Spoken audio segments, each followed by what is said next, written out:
Војни во Авганистан и Ирак, тензии меѓу Северна и Јужна Кореја, конфликти во Јужна Азија, Африка, Европа и Блискиот Исток, а да не зборуваме за напорите на Ал-Каида за напад на САД, за сето тоа секојдневно се известува.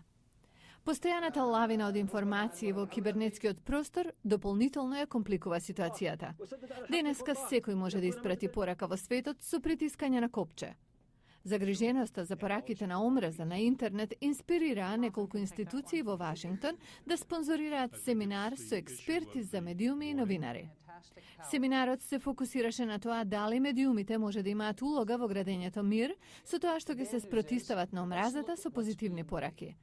Марвин Калп, поранешен телевизиски известувач, сега е аналитичар во Институтот за мир. Мислам дека тоа би било тешко, ако не и невозможно. Зашто не сум сигурен дали новинарите тоа треба да го прават.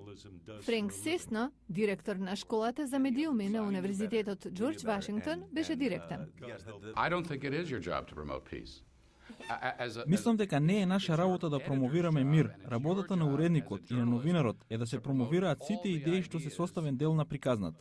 Но Ден Фрумке, неизвестувач од Вашингтон за Huffington Post, весник на интернет, мисли поинаку. It's no coincidence that most wars have started after a campaign of demonizing our opponents. Не е коинциденција што најголем дел од војните започнуваат по кампањи на демонизирање на противниците. Ако ставите човечко лице на народот, тоа го напреднува мирот.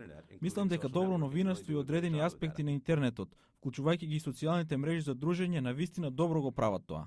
Панелистите денешните медиуми ги споредија со прашума, полна со отровни и лековити билки. Заклучокот е дека новинарот треба да биде непристрасен и дека светот на медиумите треба да биде добро дефиниран, за да се издвои известувањето по вести од другите видови на медиуми, како документарци и блогови.